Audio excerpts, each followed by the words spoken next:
Well, it's the end of the third day, and I've been doing nothing but working on the SUV, the Santa Fe, and I'm kind of excited. Let me show you what I've got so far. I've been sleeping in the tent, not well, but in the tent. So,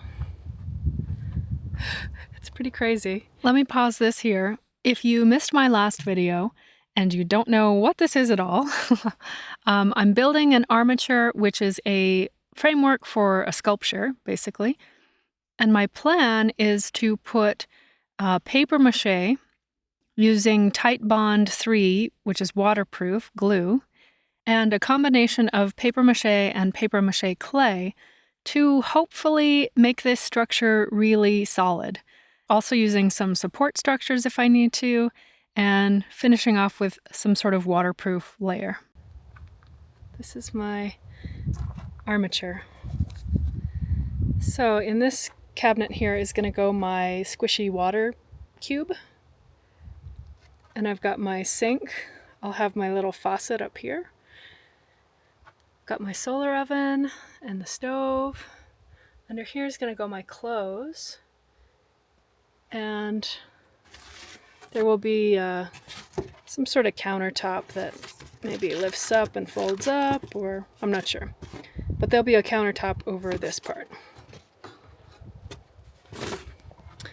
Back in here, that little cubby, I've just stuffed like emergency things back here. Let's see if you can see them. You can kind of see them there.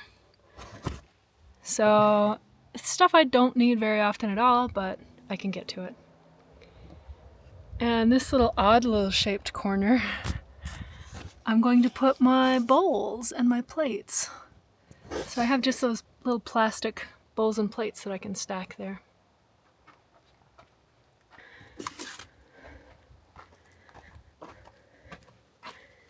Now from this side, so I have a little drawer that will fit my laptop and I don't know, some other things. I have a couple food cabinets. So this, it actually comes down like this. This follows the window. So I have this little can of raisins in there for now. But can also go in here. Down here. So I can have some spices and some various food stuffs. So this is my drinking water.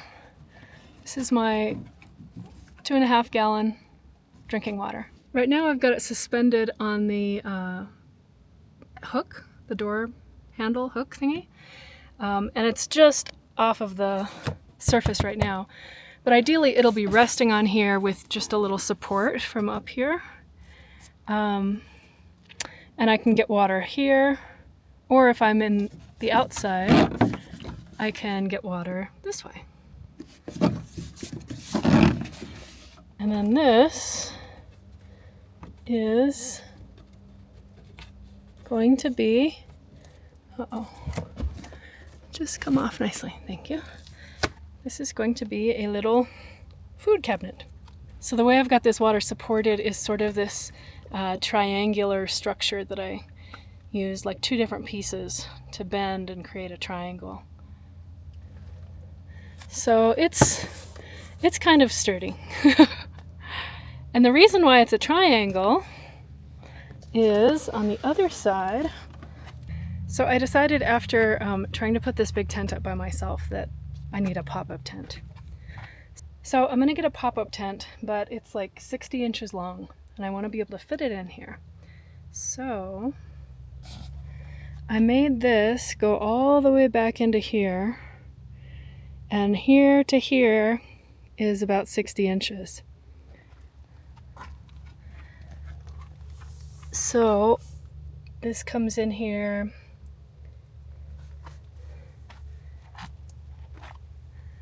And that's the reason for the triangle, is because I needed this. That's how much room I need for chairs and other long things.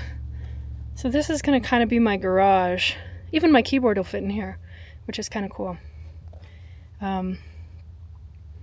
But long, skinny things, or I don't know, outdoor things will go in there. So here are some pictures. I wasn't able to take much video while I did this, but you can see I started with the sink, and I had some really big sheets, and I also had a lot of little small boxes that I cut up. Here I am making the box I started with and the counter, and you can see how I just shaped it right around the back there, but I wanted to be able to still get into that little cubby, and so I left an opening on the bottom cabinet as well, so I can still reach in there and pull some stuff out. And here you can see where I messed up the cut going up. This is up against the back door, and so I just added some extra pieces. And this is the support for the top counter. And I'm starting to build my second cabinet down below and starting to put some things in and get the measurements exact. So you can see my stove, my solar oven, and my sink. I'm starting to build a base around the bottom of the cabinet and sort of extending it out a little bit. So I'm thinking if I have rounded edges, things might stay in the cabinets a little bit better. And building my wall behind the stove and starting to build up into the window. And I have a little cabinet in the back there. You can also see I don't skimp on the tape. And here's a good example where I totally messed up the cut and I just used another piece and cut it again and taped it on. And here the floor is really weirdly shaped, but the great thing about cardboard is you can bend it and mold it. This is where I start doing my triangle and my drawer and everything all put together with the door open. So you can also kind of see how I use the corrugation in strategic ways. So if something needs to bend, obviously you want to go bending with the corrugation. And if you need something strong, you want the corrugation to not be able to fold under the weight.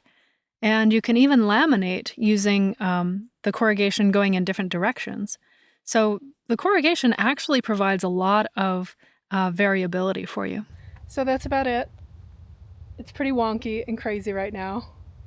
And chances are it'll be pretty wonky once it's finished. But you know, it was fun. It was fun not worrying about